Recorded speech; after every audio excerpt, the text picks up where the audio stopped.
Fala aí, povo tântrico, sejam todos bem-vindos a mais um encontro aqui da nossa querida comunidade Vida Tântrica. Hoje estamos no 27º episódio. Haja episódio, hein, galera? Vocês estão curtindo aí o que a gente está fazendo até agora? Tá massa demais, né? Eu estou bem empolgado com todos esses estudos e práticas.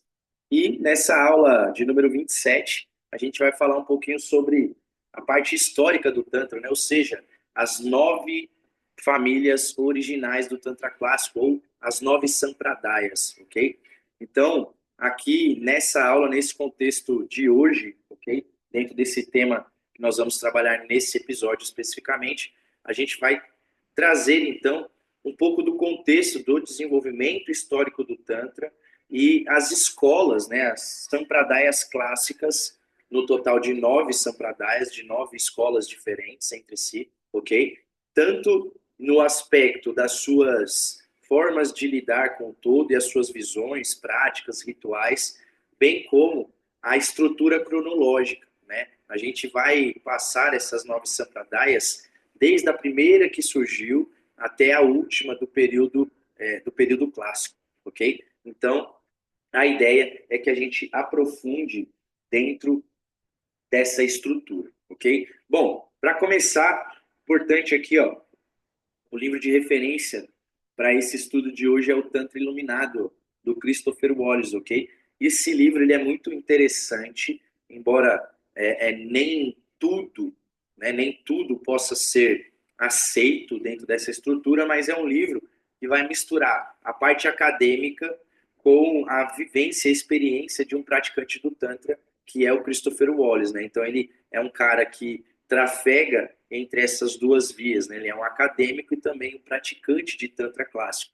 Então, é muito interessante o ponto de vista dele, porém, a gente vê que existem muitas questões de cunho mais esotérico, místico e até mesmo magístico do Tantra que ele acaba deixando um pouco de lado, ok? Então, mas, de fato, é um livro básico assim para você estudar realmente. E aqui, dentro desse início, nós temos, então, dentro da cronologia do período clássico do Tantra, um período que vai se situar mais ou menos do ano 700 depois de Cristo até o ano 1100, ok? É ali onde surge mais a organização das escrituras do Tantra, ok? E o Tantra ele tem início a partir de uma via dupla, tá bem? Que é o que nós chamamos e o que nós conhecemos, já citamos aqui em alguns momentos, como a escola de mão esquerda e a escola de mão direita, ok?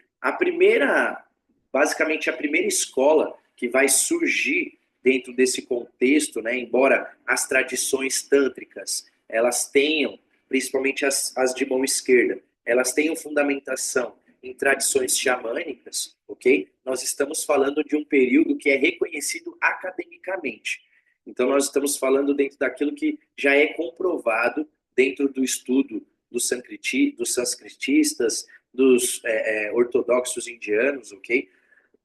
Então, esse período do ano 700 ao ano 1100 é o que é considerado o período clássico do Tantra, ok? E aí nós temos, então, a corrente de mão direita e a corrente de mão esquerda, ok? Só que, inicialmente, no sentido acadêmico da coisa, nós iniciamos pelo processo com a corrente de mão direita, ok? A corrente de mão direita é a primeira Sampradaya, que é chamada de Siddhanta, ok? E a Siddhanta, ela tinha alguns pontos de vistas bem interessantes. No entanto, era uma estrutura, o Siddhanta contemplava uma estrutura de realidade essencialmente dualista. Então, olha que interessante. A base do Tantra, ok, no seu aspecto de mão direita, veio através de uma escola que tinha uma visão dualista, que era essa primeira Sampradaya chamada Siddhanta, ok? E aqui, olha que interessante, ó,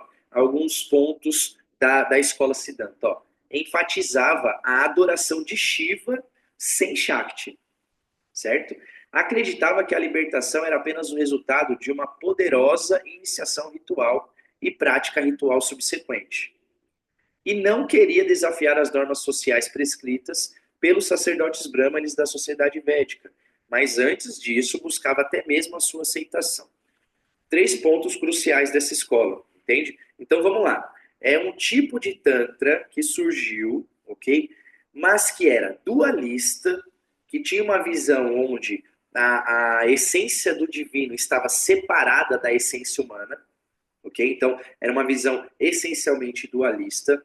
Era uma visão que só cultuava a consciência, ou seja, o símbolo de Shiva, sem o símbolo de Shakti. Então, não existiam referências dentro do Siddhanta à contraparte feminina da divindade, ok? A libertação não era uma questão é, de encontrar algo interno, pelo contrário, era uma purificação desses condicionamentos negativos através de uma iniciação ritualística. E subsequentemente, você, praticando essa ritualística, você continuaria purificando aquilo que te impede de encontrar a Deus. Por exemplo, é uma visão muito parecida com a visão da filosofia cristã, ok? Não a visão de Cristo, mas a filosofia cristã. A filosofia cristã, por exemplo, o próprio catolicismo, é a mesma linha. Através de rituais eu me purifico para que eu me conecte com mais profundidade com a divindade, a qual eu preciso agradar, ok? Então, tem muito a ver com a filosofia cristã. E, por fim, essa questão das normas sociais, né? No sentido, a primeira escola tântrica, que é o Siddhanta, que é dessa corrente de mão direita, ela não era transgressora, como de fato o Tantra de mão esquerda é na sua essência, ok? Era, antes de ser uma filosofia transgressora, era uma filosofia que buscava a aprovação da própria visão dos brahmanes ortodoxos, ok? Que é toda a estrutura a estrutura dos Vedas, né? Que é digamos a escritura clássica do brahmanismo ortodoxo, ok? Então o Siddhanta ele vem dentro dessa estrutura, ok? É o que é chamado de a doutrina ortodoxa, ok? Até mesmo a palavra Siddhanta significa a doutrina estabelecida. Então é a base, ok? E aí ele realmente se configura como o primeiro grupo do Tantra clássico, ok? Esse é o Siddhanta. E temos essas duas linhas, né, como eu disse. A segunda linha, mesmo dentro desse desenvolvimento do Tantra, você tem a corrente de mão direita representada pela escola Siddhanta, e você tem o início também da corrente de mão esquerda, ok? Que vai ser representado pela escola Trika, pela escola Krama, a própria escola Vama, que né, são algumas dessas 9 sampradayas, elas têm aspectos mais voltados para a doutrina de mão esquerda, para a corrente de mão esquerda, ok? E aqui é importante que você entenda essa distinção, ok? A doutrina de mão esquerda, ou seja, essa visão mais trica, ou como nós chamamos também caula trica ou crama, dependendo do ponto de vista ou da escola que dá mais ênfase, nós temos alguns pontos cruciais da corrente de mão esquerda. Anota aí, ó.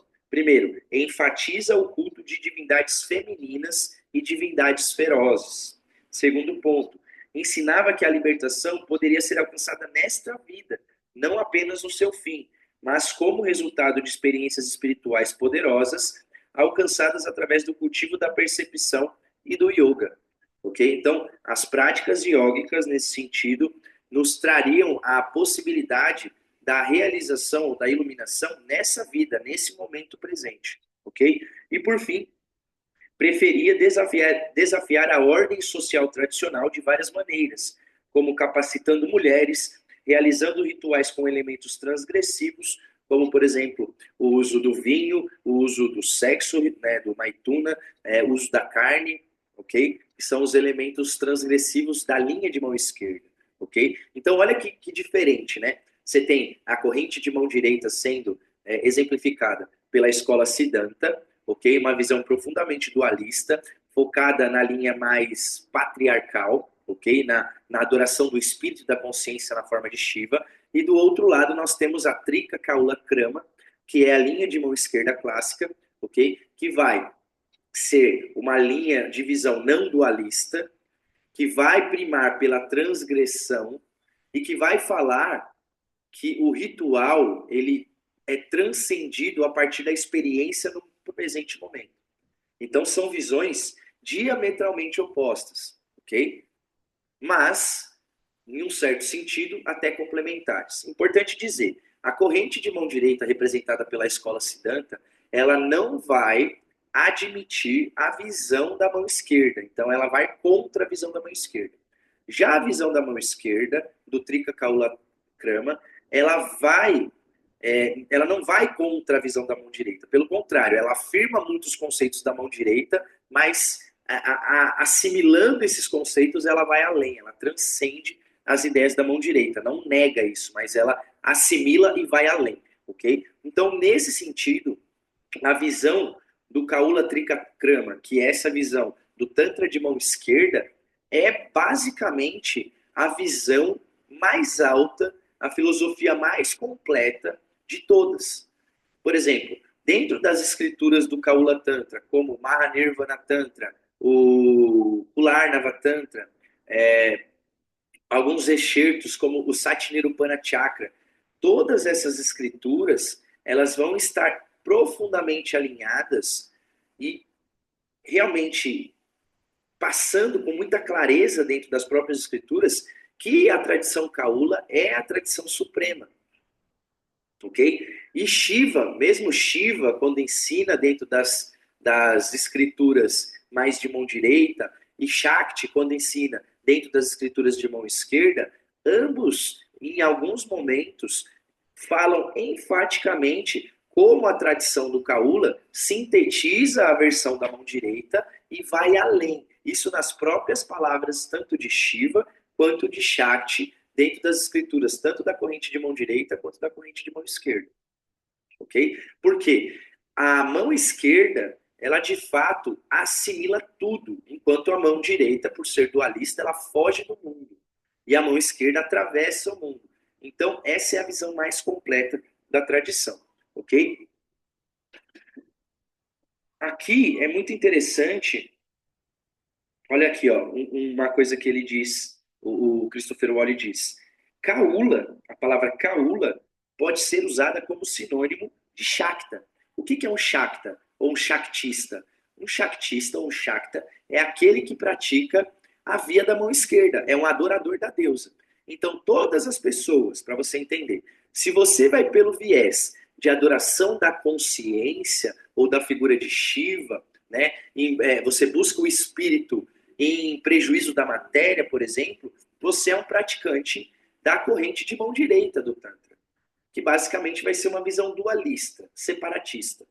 Já quando você pratica um culto de adoração à Mãe Divina nas suas múltiplas formas, ou seja, de Shakti, a grande mãe, a grande deusa, ok? Esse símbolo, você vai estar muito mais conectado com a via de mão esquerda do Tantra, que é o Kaula Trika Krama, ok? E dentro dessa visão de mão esquerda, nós teremos então um trabalho, ao invés, no caso da mão direita, que é uma coisa que foge do mundo, que sai do mundo, nós atravessamos o mundo, nós entramos no mundo para buscar a visão do divino naquilo que é profano, o sagrado naquilo que é profano.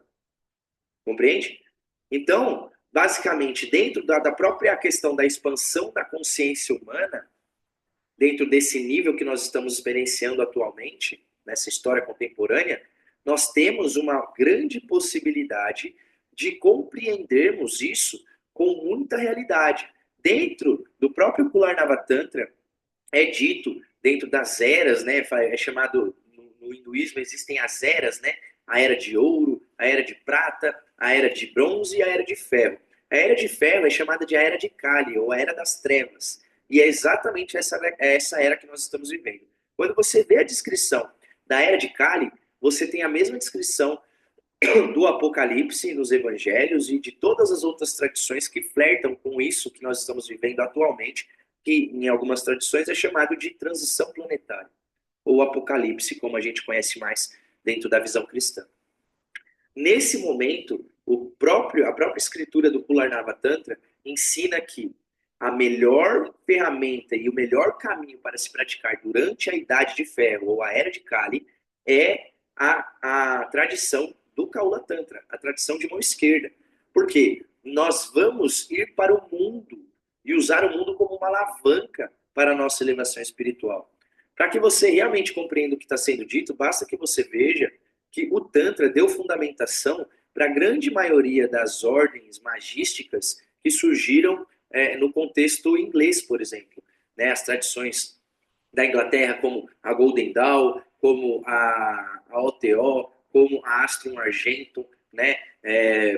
Grandes mestres e magos como Aleister Crowley, como MacGregor Mathers. Então, todos esses trabalhos foram com muita fundamentação praticamente baseado no estudo dos tantras. Né? O Crowley, principalmente, flertou muito com os tantras, e quando você lê o livro da lei, que é a base da telema, da filosofia telêmica do Crowley, você vai ver que aquilo tem uma essência tântrica absurda, porém adaptado para o contexto magístico, para o contexto ocidental. Agora, é inegável que as estruturas tântricas serviram de base para a fundação de todas essas ordens ocidentais, principalmente no contexto inglês, ok? Da Inglaterra, do Reino Unido, tá bem? Então, você tem dentro dessas tradições ali uma efervescência tântrica, né, na sua base. Então, isso é muito importante da gente compreender, porque realmente o Tantra ele tem uma tradição e um sistema prático muito profundo. E isso não seria verdade, ok? Isso não seria tão realidade tendo essa maior prova que nós vemos dentro desse desenvolvimento com as ordens magísticas ocidentais. E alguns discípulos do Crowley, por exemplo, como Israel Regardie, ou mesmo o Kenneth Grant, né, que teve uma obra muito extensa dentro do aspecto do renascer da magia, eram profundos conhecedores do tantrismo. Principalmente o Kenneth Grant, ele vai explicar isso com muita profundidade no livro Renascer da Magia. Inclusive eu cito nesse livro aqui, ó, Segredos da Massagem Tântrica, que é o meu livro, certo?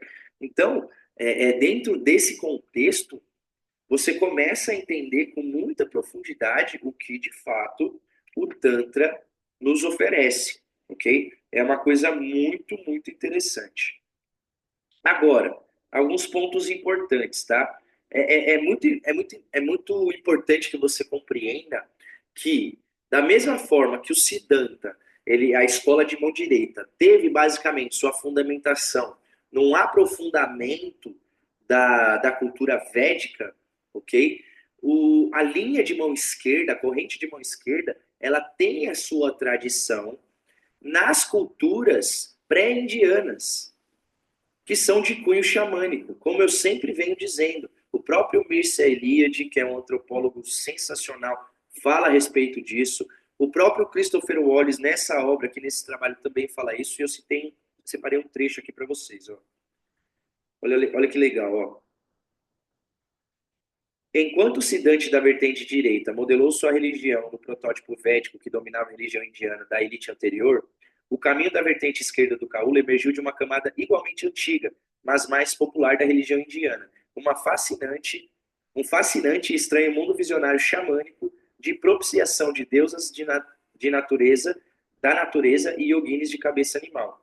Esse mundo xamânico, que era o passado cultural mais antigo da vertente do Kaula e, portanto, forneceu seu modelo estético, envolveu rituais e ritos de procura de poder que podem parecer perturbadores, inacreditáveis ou mesmo abomináveis para nós. Então, o que ele está falando aqui? Ele está falando que a raiz xamânica, como eu sempre digo, que essas tradições xamânicas que deram raiz ao Tantra de mão esquerda, elas são de cunho de feitiçaria. E feitiçaria, dentro do contexto ocidental, vai significar taumaturgia. Taumaturgia é a capacidade que eu tenho de operação de milagres na matéria, ou seja, de transformação da matéria. Não é apenas uma magia de cunho teúrgico para o meu desenvolvimento, ou até mais um aspecto de psicurgia, onde eu vou trabalhar a magia num aspecto mais mental, até mesmo terapêutico, ok? Pelo contrário, a taumaturgia está focada em gerar resultados na matéria. E isso vem principalmente através do trabalho com a feitiçaria, da qual o Tantra, na sua raiz xamânica, e dentro de algumas escolas da tradição de mão esquerda, é muito ensinado e é bem conhecido. Só que aqui existe um problema no trabalho do Christopher Wallace, porque ele obviamente, por mais que ele professe um Tantra de mão esquerda, ele tem um pé muito muito forte na corrente de mão direita, ele é bem conservador. E toda vez que ele vai citar um pouco dessas tradições mais, como ele diz aqui, né, práticas inacreditáveis, perturbadoras e abomináveis, são de cunho de feitiçaria, de taumaturgia, que estão sim dentro do Tantra, ok? Então ele tem essa visão mais calcada na mão direita, então ele acaba atacando um pouco esse aspecto. Porém, então a feitiçaria, as tradições de bruxaria, né, toda a questão do trabalho com a farmacopeia, né, da natureza. Então, por exemplo, feitiçaria diz o quê? Você ter conhecimento de ativação da parte anímica da realidade, ou seja, cada objeto da natureza, cada coisa que existe na natureza tem o seu próprio espírito, entende? Então, o feiticeiro tântrico da antiguidade, ele ia trabalhar nesse aspecto taumatúrgico, se conectando com esse corpo da deusa e ativando esses poderes dessas entidades espirituais que manifestam cada coisa no aspecto material. Então é uma visão animista da realidade, onde tudo está animado de fato, onde cada coisa possui seu próprio espírito. Então o tantrista, o feiticeiro tantrista de antigamente, bem como o xamã, que se assemelha muito, ele tem esse trabalho de profundidade. Não só da ativação daimônica dos espíritos da natureza, mas principalmente do conhecimento das plantas, né? Do conhecimento dessas combinações mágicas, curativas, de saúde, a farmacopeia da natureza, compreende? Então, isso era a base do tantrismo de mão esquerda, que foi influenciado pelo xamanismo. Antes da cultura védica até. A gente teve algumas aulas aqui onde a gente conseguiu demonstrar que esse período matriarcal de culto à grande mãe, de culto à grande deusa, remonta a pelo menos 40 mil anos antes de Cristo. Se a gente fosse usar algumas referências, por exemplo, escriturais, como o Mahanirvana Tantra que eu já citei aqui, lá é dito que durante as eras de ouro, de prata e de bronze, o Kaula Tantra já era praticado, porém em segredo. Quando nós falamos da era de ouro, da era de prata e da era de bronze, da cultura ariana, que é a cultura hindu, nós estamos falando de cifras astronômicas no passado. Astronômicas mesmo, nós estamos falando de milhões de anos atrás. E que a história acadêmica ou a história conhecida humana não admite, mas, por exemplo, quando você estuda as antigas eras, por exemplo, a cultura atlante, a cultura lemuriana, dentro da doutrina secreta da sociedade teosófica que foi criada pela Helena Blavatsky, você vai ver as cifras numéricas de um passado do ser humano que não é dito hoje. E dentro desse passado absurdamente distante, dentro das escrituras tântricas, são ditas e afirmadas que dentro dessas eras que se perdem no abismo do tempo, já eram praticadas as formas do sistema Kaula. Então, olha que interessante essa estrutura, ok? Realmente você tem uma base completamente xamânica, né, dentro desse trabalho. E aí, vamos começar a explorar um pouquinho, então, as 9 escolas, tá? Então, a primeira escola é a escola do Siddhanta, ok? Ela realmente é a primeira e ela é considerada pela maioria dos Shaivas iniciados como a grande base da tradição, ok? E aqui tem uma parte muito interessante, ó, que o Christopher Wallace afirma. Ó. Os textos do Kaula pressupuseram o conhecimento de muito que estava contido no Siddhanta Tantra, mudando ou refinando ou transcendendo esse conhecimento de várias maneiras. Então, o Siddhanta, como eu já afirmei em alguns momentos, ele é a base do desenvolvimento do Tantra. É realmente o início do processo, ok? E aqui é muito importante a gente entender que o Siddhanta ele vai estabelecer literalmente a base das práticas iógicas, né? Você vai ver que é como se fosse um refinamento do trabalho que foi cunhado pelos Yoga Sutras de Patanjali. Então, é um aprofundamento do yoga que você não vê, uma sistematização que você não vê em escolas anteriores, como do período clássico védico, ok? Então, você vê o yoga se aprofundando. Aí olha o que é falado aqui, ó. Os caulas muitas vezes apresentam técnicas de cultivo de percepção mais simples, mais fáceis e diretas, mas muitas vezes eram modificações das formas sidântica padrão.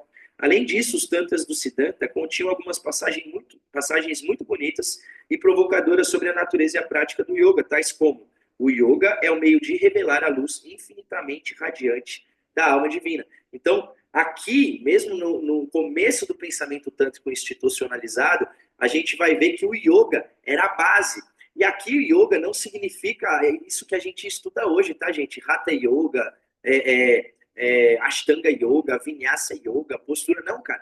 Aqui a gente fala de yoga significando sistemas práticos no caso da mão direita, para que eu me purifique, ok? E alcance essa vibração para estar conectado com a divindade, que é algo, no princípio dualista, que está fora de mim. Então eu preciso ser merecedor disso. E as práticas do yoga nesse aspecto dualista, elas vão então me fazer merecedor dessa graça da conexão com o divino.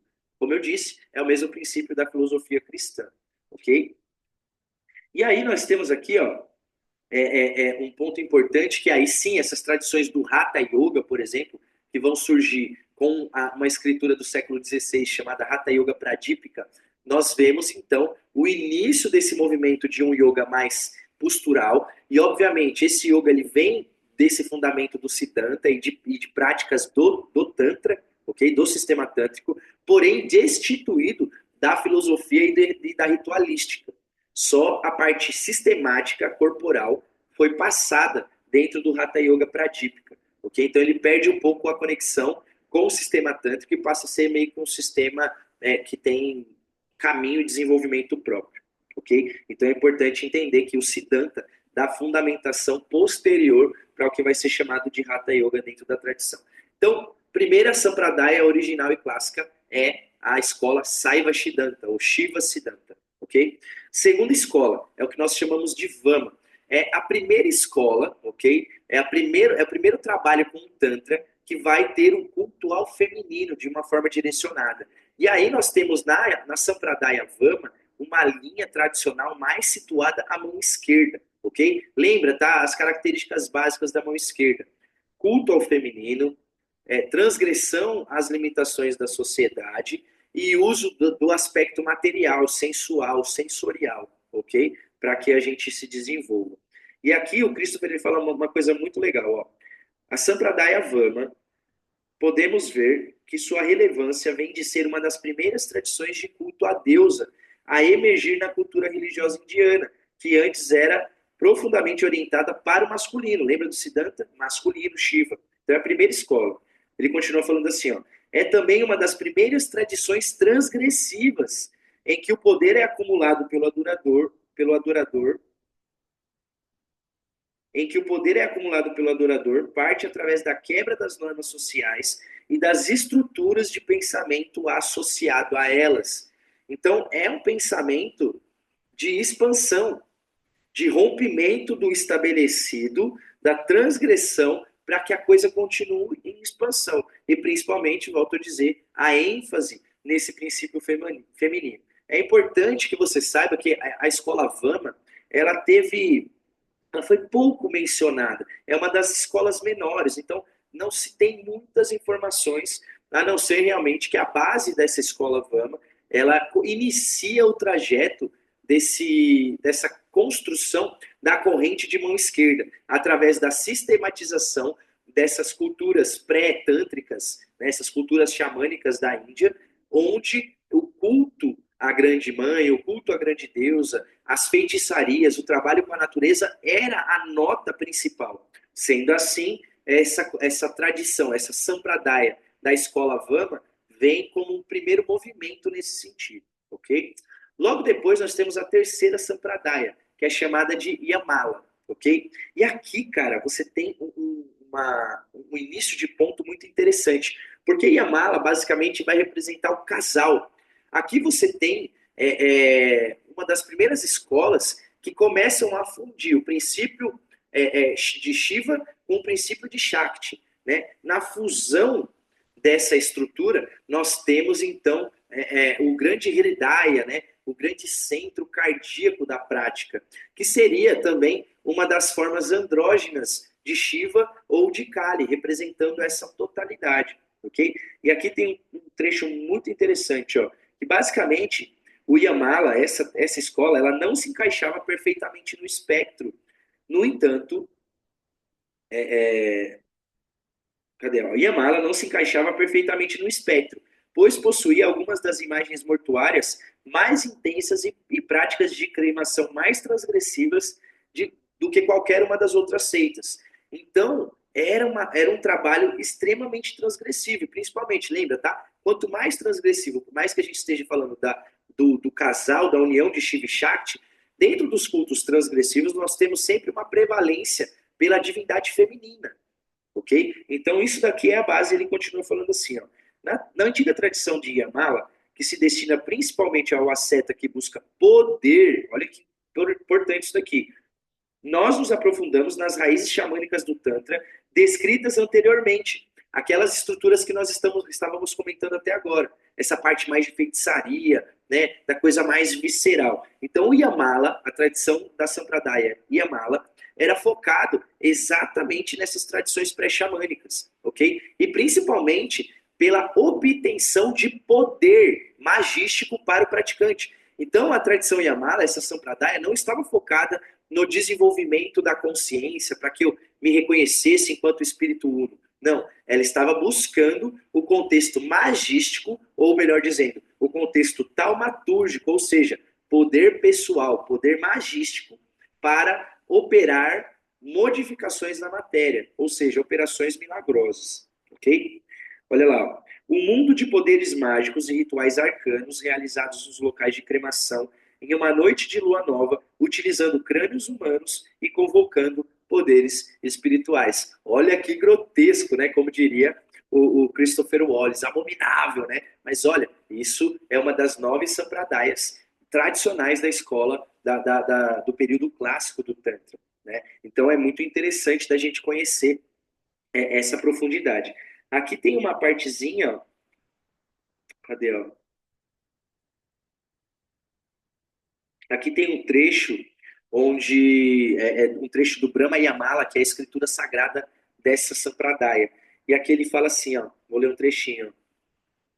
Cadê? Aquele ser único que se descreve como além da concepção é Shiva, a causa suprema, ainda sem nome e imutável, onipresente e calmo. Ele não tem natureza inerente, ó grande Deus. Ele é desprovido de ação e causa, indiferenciado, incompreensível, através das construções mentais, sem forma, livre dos 3 gunas, além das noções de eu e meu, e situado no estado de não dualidade. Isso é Shiva. E aí ele tem uma frase maravilhosa que diz assim, ó, sua Shakti, ou seja, Shakti, o poder de Shiva, surge por sua própria natureza, não é produzida por ele. Então, Shakti é a própria natureza de Shiva. É a manifestação da vontade de Shiva, é o poder de Shiva em ação. Então, quando a gente fala de Shakti nesse sentido, ela não está separada. E aqui a gente começa a ter um pouco do princípio do que seria o contexto teúrgico da magia tântrica, ou seja, a busca pela minha unificação com o espírito da totalidade, com o espírito total. Ou seja, não tem um foco taumatúrgico de obtenção de poder e geração de resultados na matéria, mas a busca definitiva pela união total da consciência. Não uma união no sentido de que está separado, mas a percepção de que eu sou isso, ok? Então aqui, dentro mesmo da cultura Yamala, dentro desse texto chamado Brahma Yamala, nós temos então um início do pensamento que vai ser mais conhecido e definido dentro da escola Trika, que já já a gente vai falar, ok? Essa é a terceira escola Yamala. A quarta escola, Sampradaya original, é chamada de Mantrapita, ok? E aqui tem um contexto bem interessante que o Christopher Wallace traz, ó. Ele diz assim, ó, a tradição de Mantrapita ocupou uma espécie de meio termo entre as tradições Siddhanta e Kaula, em que nos deteremos bastante. Isto é, tinha algum culto à deusa e alguns elementos levemente transgressivos, ok? Mas não de todo. O Mantrapita não tinha uma filosofia ou visão claramente definida, portanto, em uma tentativa provável de ganhar adeptos dessa escola popular, Tanto os Saidânticas quanto os Kaulas produziram comentários sobre o texto original do Mantrapita, ok? Então, o que significa isso? Que, de fato, essa quarta escola, que é a escola Mantrapita, ela tem, como ela não teve uma definição muito clara, ela ficou transitando entre as tradições do Siddhanta de mão direita e as tradições do Kaula Tantra de mão esquerda. Então, você vê que a escola Mantrapita ela fica ali dando uma oscilada, ok? Só que olha que interessante, ó, isso daqui que fala. Nos escritos esotéricos de Abhinavagupta, o Vama, que é aquela segunda escola, tá? A escola do culto ao feminino. Então ele fala, o Vama e o Mantrapita, que ele chama de escolas de esquerda e direita, estão correlacionadas com dois aspectos do Tantra que discutimos. Por um lado, da preocupação com a beleza sensual e, por outro lado, imagens mortuárias voltadas para a transcendência da morte. Olha isso que interessante. Então, o grande mestre Abhinavagupta ele vai dizer o seguinte, que a segunda escola, a segunda Sampradaya, que é a escola de Vama, ela é uma tradição de mão esquerda.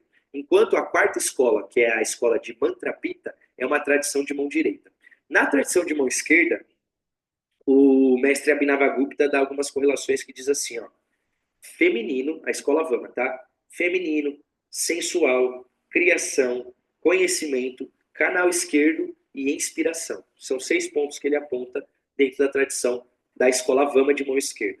Já na escola de mão direita, representado pelo Mantrapita, você tem masculino, mortuário, dissolução, ação, canal direito e expiração. Olha que interessante isso. Aqui você tem basicamente a definição das escolas de mão esquerda, ou seja, não dualistas, e das escolas de mão direita, ou seja, dualistas. Olha como isso tem muita correlação com a filosofia cristã, por exemplo. A filosofia cristã é basicamente centrada na morte, né? Na superação da vida. Você vê que não tem muita vida na tradição cristã, na filosofia cristã. Você vê que é sempre como diz, sair da vida, fugir da vida, ser celibatário, fazer jejum, horas e horas de oração, entende? É tudo muito duro, é tudo muito conectado a um ascetismo muito forte, né? Eu evito as coisas do mundo em prevalência das coisas do espírito.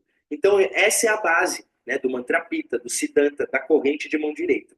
Enquanto isso, o caminho de mão esquerda, representado pela escola Vama, que a gente já viu, e a Trika Kaula Krama, que a gente vai ver mais adiante, ela é representada, então, pelo culto ao feminino, né, pela sensualidade, pela conexão com a natureza, né, pela admiração e conexão com a própria criação, ok? Então, tudo isso é muito interessante, porque demonstra a própria construção das inúmeras filosofias e tradições que se espalharam pelo mundo ao longo dos séculos, né, e dos milênios, ok? Então você tem algo bem interessante. Quinta escola, Anteshvara, ok? É a quinta Sampradaya. E aqui, ó, olha que interessante. Todo o processo diz respeito ao seguinte: dentro dessa escola, a divindade é chamado de Anteshvara, que é o Senhor do Néctar. E esse Senhor do Néctar, ele vai representar a divindade que entrega bênçãos infinitas a todos os seus filhos e filhas. Sendo assim, dentro dessa visão dessa escola, bastaria que você recitasse o mantra do Senhor do Néctar, mesmo que fosse antes de algum mantra ou de alguma adoração de qualquer outra forma, através da qual o Senhor do Néctar se manifesta. Afinal de contas, dentro do ponto de vista dessa Sampradaya, por exemplo, esse livro também é uma forma de manifestação do Senhor do Néctar. Essa madeira aqui também é uma forma de manifestação do Senhor do Néctar. Então, enquanto eu pratico esse mantra, eu estou me conectando com essa divindade que representa o todo.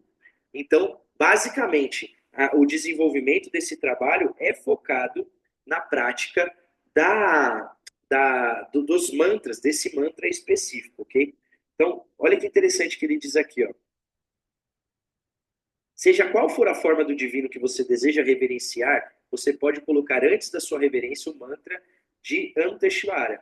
Ao fazê-lo, você reconhece que todas as divindades são emanações do divino, o Senhor do Néctar, cuja natureza é conferir novas bênçãos de néctar a todos os seus devotos. E aí aqui tem um trechinho de uma escritura dessa escola, que é chamado de Netra Tantra. Olha só. Embora seja um, pode-se meditar sobre ele em muitas formas, todas que darão seu fruto. Ele pode ser cultuado sozinho ou com sua consorte, como expressando dualidade, não dualidade ou ambos, usando qualquer um dos métodos descritos nas escrituras. Todos farão frutos quando combinados ao mantra de Amteshvara. Olha que massa isso, né? E aqui ele tem um trechinho bem legal também que o Christopher Wallace cita. Ó. O ensinamento central do Tantra, você é Deus, e esse é o ensinamento central, que você é Deus, não deve ser entendido como indicando uma espécie de narcisismo antropocêntrico, ou seja, uma arrogância centrada em si mesmo, mas algo próximo do seu oposto, ou seja, o seu eu real não é o que você pensa, não é a sua persona social e psicologicamente construída, mas sim a infinita luz da consciência na qual toda a sua personalidade, sua história de vida, constitui uma espécie de pensamento fugaz, apenas um momento de autorreflexão. Olha que incrível isso, né, galera? Sensacional. E aí chegamos, então, na tradição que basicamente a gente ensina aqui dentro da escola Maharatantra, que é a Trika. Né? A Trika, ela é basicamente uma estrutura baseada numa trindade de divindades femininas, ok? E aí é dito assim, ó, o Trika, ou seja, trindade, era uma Sampradaya em comum, porque em sua fase posterior, sua doutrina englobava dualidade, não dualidade e o ensinamento inexprimível além da dualidade e da não dualidade. Olha que top isso. Por isso, o grande mestre Abhinavagupta fez do Trika o ponto de apoio de sua conclusão final e a explicação de toda a tradição do Tantra Shaiva. Então, do ponto de vista do grande mestre Abhinavagupta, que foi o cara que organizou, o mestre que organizou tudo que a gente tem acesso hoje dentro do Tantra, foi graças a esse grande mestre que sintetizou as tradições anteriores e permitiu que tivéssemos um sistema muito bem construído, tanto do aspecto prático quanto filosófico, para que isso perdurasse para os tempos vindouros e hoje nós somos grandes depositários desse conhecimento ancestral. Então, o Trika, ele realmente é a base do processo, ok? E é através dessa estrutura do Trika que nós temos todo esse desenvolvimento do Tantra. Uma das grandes escrituras clássicas do Trika é a tão conhecida chamada Vijnana Bhairava Tantra, ok? Que são 12 meditações, 12 formas de prática para que você realize a consciência de Bhairava. Né? Vijnana Bhairava Tantra significa a escritura da sabedoria de Bhairava. Bhairava é uma das formas furiosas de Shiva, ou seja, uma forma secreta, esotérica de Shiva. Ok? E aqui a gente tem um trecho bem interessante falando a respeito do Vijnana Bhairava Tantra. Olha só. Esse texto ensina uma forma esotérica do Trika, em que um praticante de auto-adhikara, ou seja, aptidão e qualificação, cultiva métodos traiçoeiramente simples para acessar diretamente a consciência expandida luminosa. Em outras palavras, métodos para se tornar perfeitamente centrado na plenitude absoluta do estado natural de consciência, que resulta da dissolução de todos os construtos de pensamento até sua base. Ou seja, 112 formas de acessar rapidamente esse estado. E aqui, ó, tem algumas proposições que são dadas dentro do Vijnana Bhairava Tantra como proposição prática mesmo para que você acesse esse estado luminoso da sua consciência. Então, olha lá, fitar uma parede em branco, um vasto espaço aberto ou um céu azul claro, ficar contemplando isso. Girar continuamente e cair. Perceber o espaço entre os pensamentos ou entre as respirações. Fitar o padrão de luz solar no chão. Meditar no estado liminar entre acordar e dormir. Adquirir uma percepção intensificada através da dor ao se perfurar. Contemplar que o céu está em sua cabeça. Repetir a vogal A. E simplesmente sentar e fazer nada, que é a meditação não conceitual. Olha aqui mais alguns trechos. Ó. O maravilhamento ao assistir a um show de mágica. As consequências de um orgasmo. Olha o que está sendo falado aqui. Ó. Começa a entender um pouco de onde surge a terapêutica, de onde surge essa abordagem contemporânea. Olha lá, já na Trika, tá? Lá nas Sampradayas clássicas. Seguir o desejo até a sua raiz. Ouvir a vibração de uma música instrumental ao vivo ou se tornar um com o sentimento alegre de uma música. O surgimento do prazer interior ao saborear alimentos e bebidas especiais.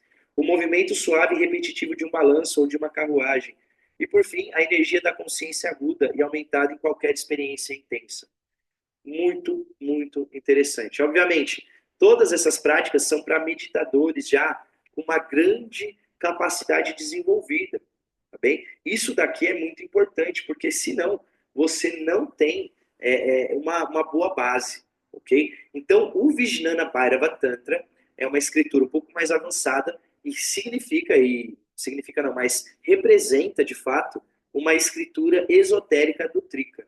E ali no Trika nós temos, então, uma trindade de divindades, ok? E são divindades que representam esse triplo aspecto da vontade de Shakti, né? Ou seja, o desejo, o poder, né? O poder em si da vontade, o poder da ação e o poder da sabedoria.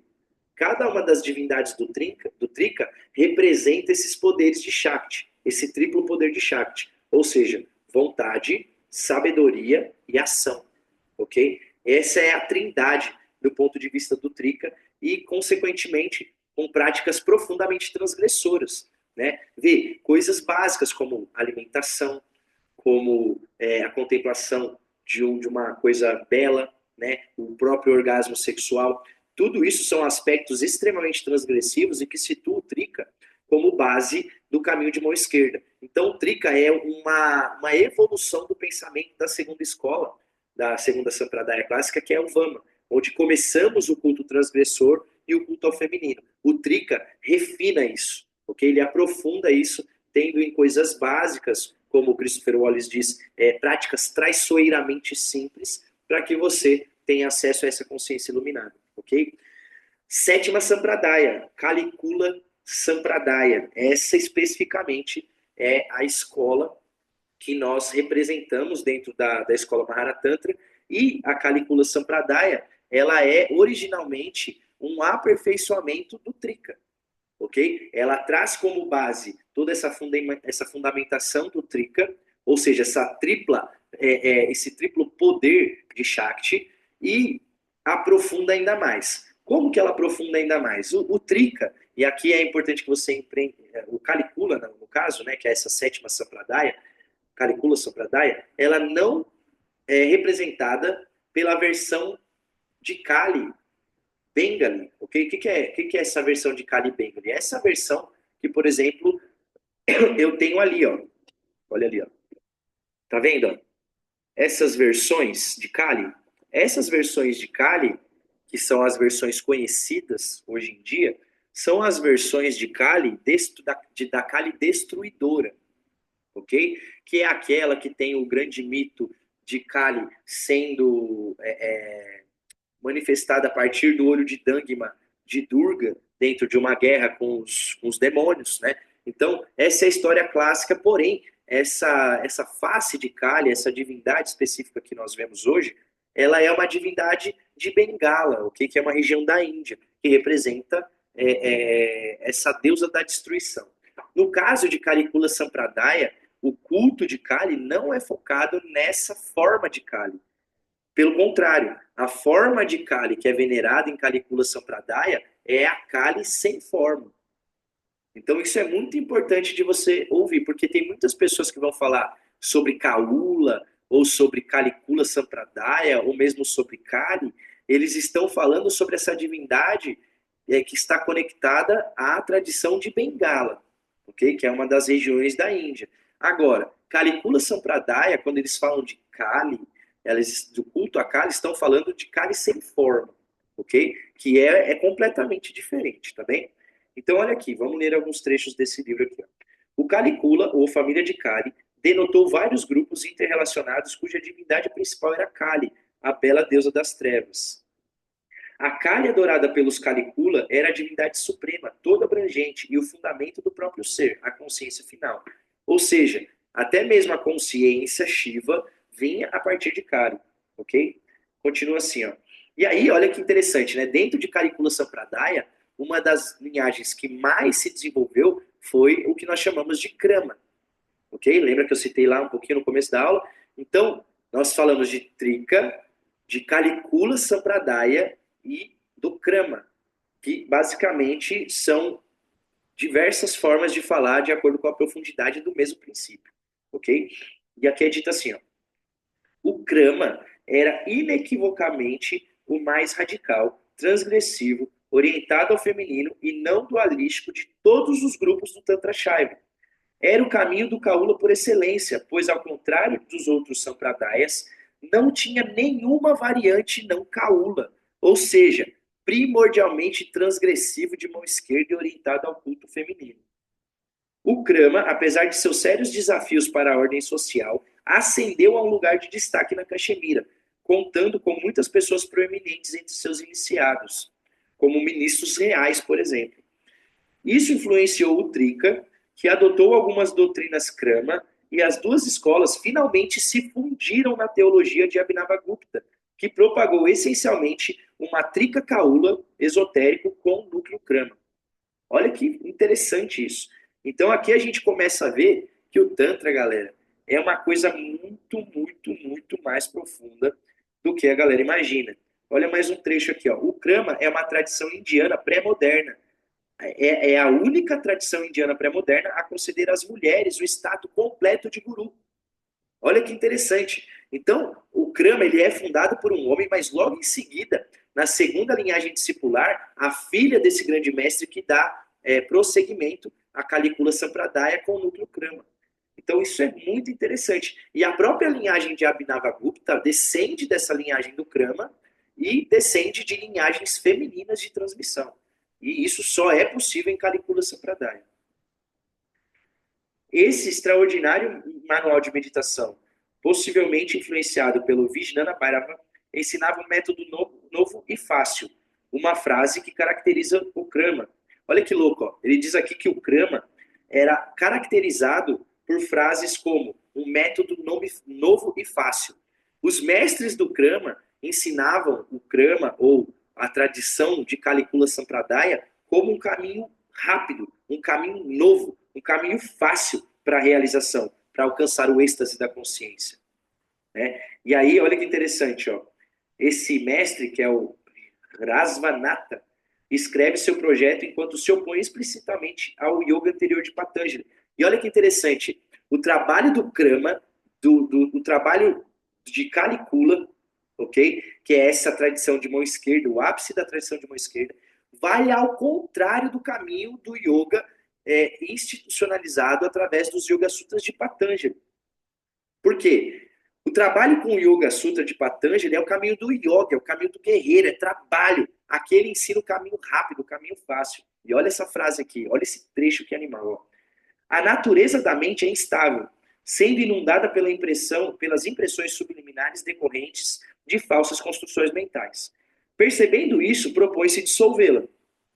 Esse processo de dissolução, que é chamado de Niroda, foi ensinado pelos antigos como devidos ao yoga da renúncia e da prática repetitiva, ou seja, disciplina, renunciar a si mesmo. Aqui eu vou ensinar a dissolução ao se liberar do esforço, ou seja, um caminho rápido, fácil e simples.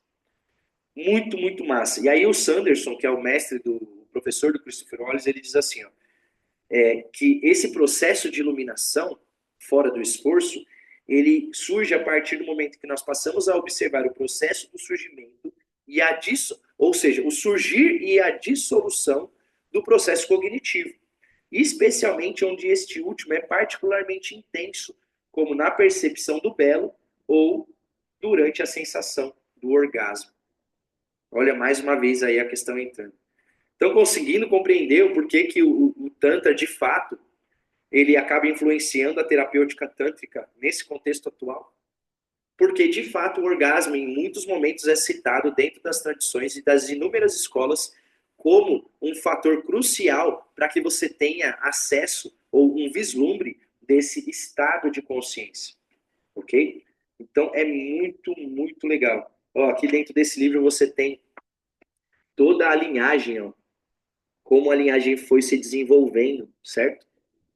Aqui, ó, essa linha aqui, ó, especificamente essa terceira linha, ó, são representadas pelas filhas do grande mestre, né? Da linhagem do Krama. Então é muito, muito interessante mesmo, galera. Tem muita coisa aqui que daria para a gente falar, mas vamos no resumo, né?